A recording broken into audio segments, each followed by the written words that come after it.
What's going on, guys? It's Jimmy here, and welcome to our daily show where we discuss everything going on here in our country that you need to know about on a daily basis, including money, investing, the stock market, the fourth stimulus package update, and stimulus check update.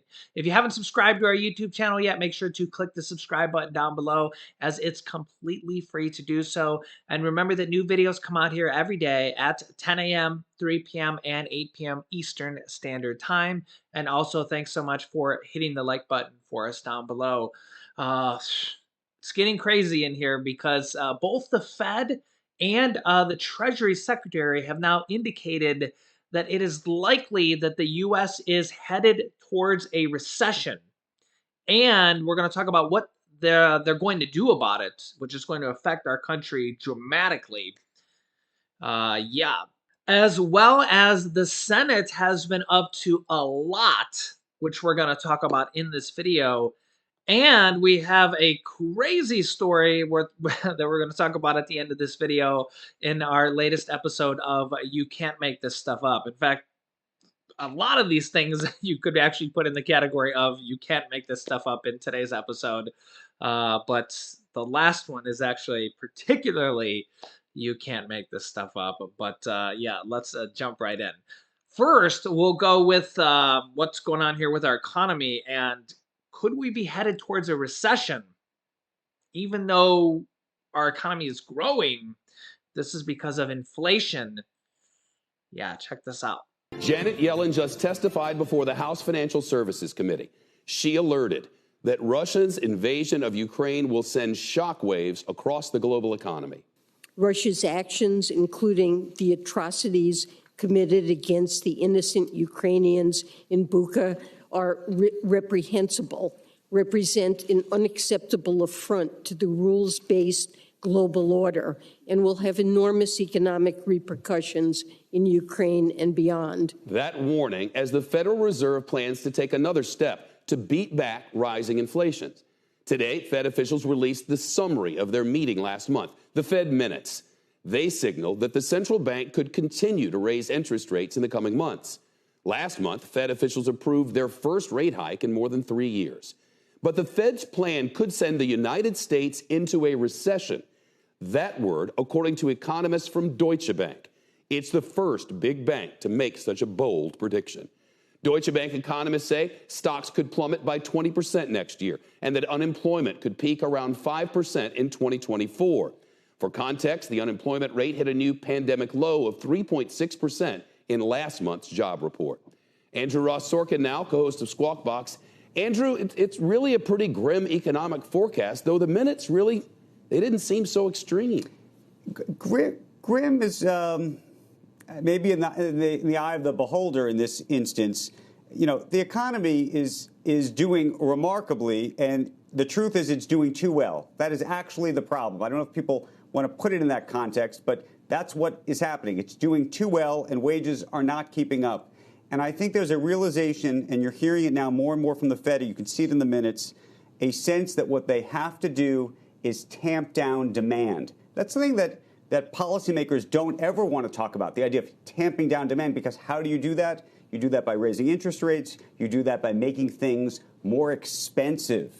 And that's where we are at this point. Yeah. The Fed is going to make things more expensive. How quickly they make things more expensive is the hard part, and becomes the issue of whether they can thread that needle, whether they can land the plane and make things just expensive enough, or do they go a little bit too far? And then, as Deutsche Bank says, and I think you're starting to see a lot of folks on Wall Street talk about this, the possibility that they go too far or they go too quick, and that unto itself turns us the wrong way into a recession. But if you look at those unemployment figures, 5% just contextually is quite a remarkable thing. Where we are today, some people would think is Alice in Wonderland. It's sort of an amazing moment in certain ways. Wages, as I said, not keeping up. But you go back to the financial crisis, and we were 10+%. Yeah, so the buzz around the street, Wall Street, and the Fed and economies, not just in the U.S., but all around the world, is recession.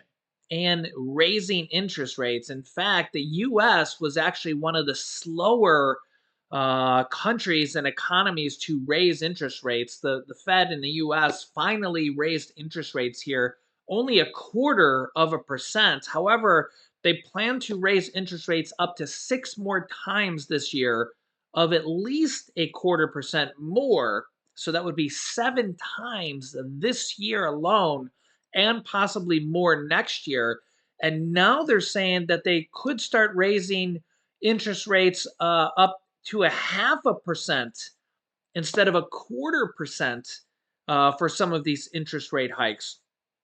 So we could be seeing interest rates go up by 2% or more just this year alone. Just this year alone. However, like I said, interest rates and inflation are going up all around the world. Just to give you guys a comparison, Russia raised their interest rates last month from 9.5% to 20%. Our the interest rates they're talking about are actually were at 0% to 0.5% in the US. And now they're going to be raising it by about 2% over the course of this year if all those happen. If all those happen. So we're going from about 0% to about 2%. And of course, if you have a home loan, you typically pay a few more percent than that because banks got to make money, right? The average home loan right now is around 4.5%. Okay. Well, if you were in Russia, you'd be paying 20%.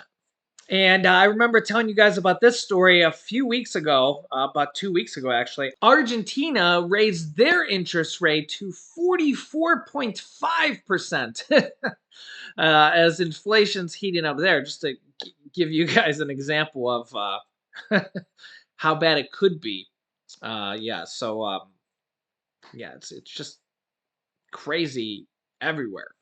And Canada, just to give you an example of this, Canada actually raised their interest rates by 0.5% from 0% to 0.5%, all the way back on March 2nd. So a month ago. Like I said, a lot of countries are doing the same thing, actually did it earlier than we did. So this same type of stuff is going on all across the globe. So it's not just a U.S. thing. A lot of people don't realize that. They say, oh, inflation in the U.S. is crazy. This type of stuff is going on all across the globe. And that's what a lot of people don't even realize. In fact, when you look at even like the price of gas in Canada, the hot news right now is, oh, we should buy cheap gas from Canada. That's kind of a misdemeanor. When you actually look at the price of gas in Canada, it's $7.20 Canadian per gallon when that's sold in liters there. When you convert it to gallons, when you convert that to US dollars, the average price in US dollars is $5.76 per gallon, which is way more than the average US gallon right now. So remember, the price of a Canadian gasoline gallon right now in US dollars is 5.76. When we look at the price of gas here in the US right now, the national average is 4.17. So the price of gas in Canada is 5.76 on average, and it's 4.17 in the US. So it's like $1.50 more in Canada on average. So, this is what people don't realize is that the US actually has it better than the vast majority of countries in the world. And, another ally of ours, price of gas in the United Kingdom here is $8.10 in the United Kingdom. Again, equated to US dollars, equated to a gallon of gas here. This is on the most recent April prices here. Again, this is a global thing here. People don't realize this stuff. And, this is, everybody wants to, claim US politics here. And this is, I'm not a Democrat, I'm not a Republican, but people don't realize this stuff, right? And really, this price of this gas should really be lower.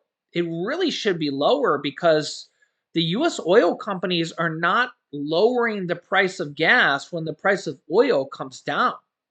We're at 417 yesterday and 416 today. It's only coming down a penny per day when the price of oil, this fluctuates per day, but WTI crude has actually dropped again now to 97.80 a barrel. Let's round that to $98 a barrel. Brent crude's around 103 a barrel.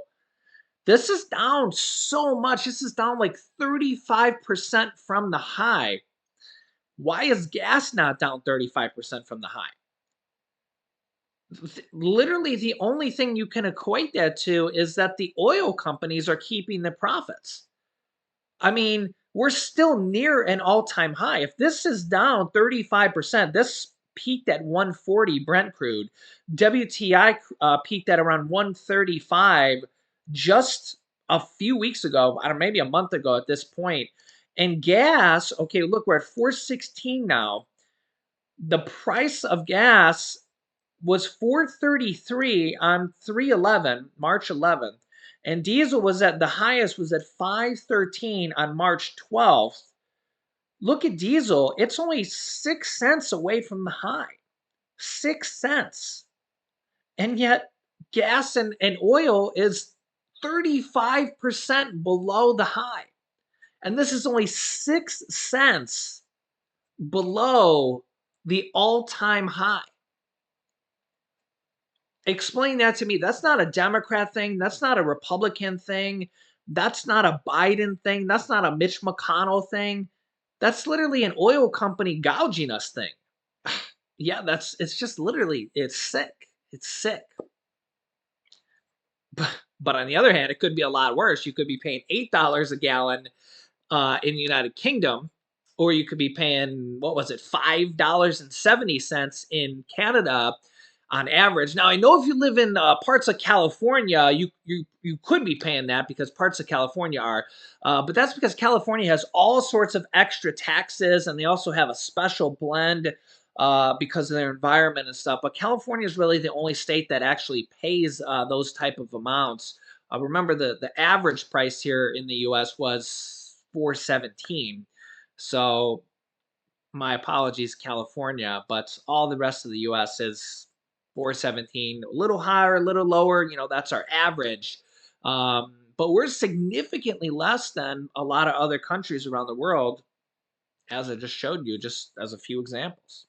So let me know your thoughts in the comments. That's why I kind of like to show you guys this, because most people don't realize this. They only hear like, whatever the media tells them, whether they listen to Fox News or CNN or whatever they listen to. I like to kind of show you guys what's actually going on around the world without the bias. Most people don't realize that this is going on everywhere. It's going on everywhere. And really, our real kind of enemy, per se, is the oil companies. They're the ones keeping all the money. Meanwhile, the Senate has made a deal on limiting Russia trade and an oil import ban. This is just as of last night. This is kind of different than the previous ban done by the president through executive order.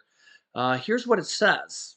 The Senate struck a deal on a package to end normal trade relations with Russia and codify the Russian oil ban, with the chamber expected to pass the two bills here today on Thursday.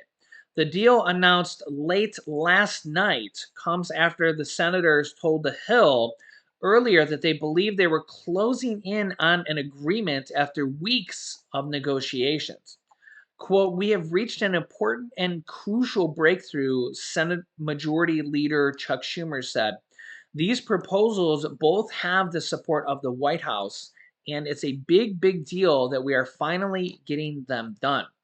The Russia package includes two bills, one that would codify the Biden administration's oil ban that was done through executive order. They want to strengthen that through an actual bill passed through Congress, the House and the Senate. The second would end permanent trade relations with Russia and reauthorize the sanctions that target human rights violations and corruption with penalties such as visa bans and asset freezes. Senator Mike Crapo, a Republican from Idaho, a league negotiator, thanked Schumer on Wednesday for the weeks of negotiations, saying that they had worked hard, that they had worked carefully and long together, tireless days.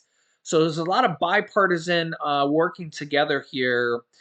Republicans and Democrats have been coming together to work against Russia, believe it or not. There's almost unity coming against Russia, believe it or not. There's only a few people that are not in unity against Russia. The legislation at this issue is so important, it strikes directly at Putin and cuts off the lifeblood for his war machine and his autocracy, said Republican Senator Mike Crapo. Both bills passed the House, but ran into roadblocks in the Senate. Republicans blocked quick passage of it and basically went into negotiations unless the oil ban bill also moved through the Senate. Also, the US and the European Union are moving to impose more sanctions on Russia after the war crimes reports and what happened in the city of Bucha, which the world is just absolutely just, I don't even know what words to put it in, but it's nothing short of war crimes or an atrocity. Proposed EU measures, the European Union measures, including bans on imports of Russian coal, while the US plans bans on all new investments in Russia. Even the EU is proposing more and more. You can see here EU proposing restricting Russian gas and oil imports. The more Putin does, the more that entire Europe is considering that they have to stop Russian oil and gas. As much as they're dependent on it, they're just, at some point, they're going to consider that they have to just do without it or wean off it as much as they can, because Putin is just literally just making it where they can't buy it from him, that they're just going to have to cut themselves off because they can't support him anymore because of how bad everything is just getting there.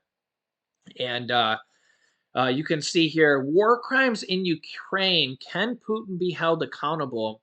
And this is what the world is trying to decide. How can they do this, and what will it take? What will it take? Yeah, you can let me know your thoughts here. It's been quite a week. It's been quite a week. It's just so much is going on here. You can let me know your thoughts. And speaking of quite a week, man, we got like I said, there's a lot of things in this video that I could have had as my you can't make this stuff up here episode, but I left this one here for last. My buddy Jason Jackson, a viewer of our channel here, sent this video over to me, and talk about Republicans and Democrats. Sometimes they get along, but sometimes they don't. And the Texas governor, Greg Abbott, is one who often feuds with the president, President Biden, and he's he's a creative guy. He's a creative guy, and I'm not choosing sides here or anything, but man, you gotta let me know about this story. I seen this video and I was my jaw hit the floor. I was like, is he really gonna do this? And yeah, you can let me know your thoughts on here, because it's just yeah, this is quite an interesting story. Check this one out and let me know your thoughts on this. Today, Governor Greg Abbott announced a plan to handle an expected influx at the U.S.-Mexico border, including sending migrants from Texas to Washington, D.C. Now, this comes in response to the Biden administration ending Title 42 next month, which has allowed the U.S. to limit asylum seeker intake during this pandemic. Texas will be taking its own unprecedented actions this month to do what no state in America has ever done in the history of this country to better. The governor said today he's directing the Texas Department of Emergency Management to use charter buses to take migrants from Texas to Washington, D.C. A reporter asked the governor where the migrants would end up in D.C. Is there a place in D.C. that you all are planning to send these migrants to? Is there a designated area you guys have in this plan? The first location will be the steps of the United States Capitol. The Biden administration, as we speak, with the current numbers, even before the elimination of Title 42, they've been dumping large numbers of migrants in cities up and down the border, leaving the cities to grapple with challenges they don't have the capability of dealing with. They themselves have been putting these migrants on buses to San Antonio. So I said I got a better idea. As opposed to busing these people to San Antonio, let's continue the ride all the way to Washington, D.C. The governor also ordering DPS to enhance safety inspections of vehicles crossing the border. The governor says he expects things to slow things down at points of entry. He's also deploying boat blockades in the Rio Grande and other deterrents like razor wire at low water crossings. Governor Abbott said this is not the end of efforts to handle border security. He said we can expect more announcements coming next week. Now, we reached out to the White House for comment on Governor Abbott's criticism of President Biden's border policies, but we have yet to hear back. Now, these changes, of course, are coming as Texas Military Department officials say they need more money to continue Operation Lone Star. It's the governor's effort to use state resources, DPS troopers, and the National Guard for border enforcement. The leader for the Texas Military Department told lawmakers yesterday they need another $531 million to keep the mission running past May 1st. Yeah, I told you. You can't make this stuff up. I wouldn't have believed it if I didn't see it with my own eyes directly from the Texas governor. Gotta let me know your thoughts on that one in the comments. Honestly, Texas has quite a battle on their hands. I mean, they're just literally getting hundreds of thousands of people entering the country illegally. I don't. You got to feel bad for the state of Texas because, and even the other states on the border, it's quite a battle. It's an ongoing battle every single day with people entering illegally because they're literally just entering. It's quite a battle. Whether you're Republican, Democrat, Independent, whatever, people are entering illegally. It's quite a battle. Quite a battle. Let me know your thoughts in the comments. And not too long ago, people, illegal immigrants was the #1 concern of Americans based on recent polls. Now it's inflation. It was the pandemic not too far ago. So you can see we actually have a lot of different things in our country to be concerned about. And honestly, I wouldn't be surprised if the war in Ukraine becomes the #1 concern at some point, because World War III is actually a legitimate concern that could happen as well. So believe it or not, there's a lot of different things that to be concerned about. And I will keep you up to date here with everything going on here in our country. So let me know your thoughts in the comments. Make sure to subscribe down below if you haven't yet. New videos come out here every day at 10 a.m., 3 p.m., and 8 p.m. Eastern Standard Time. You can click here to watch my newest video next. And click here if you haven't seen my new stimulus video on the April 15th massive deadline that's going to affect millions of people. Big date. So click on one of those videos next. Thanks for watching, guys, and I'll see you in the next video.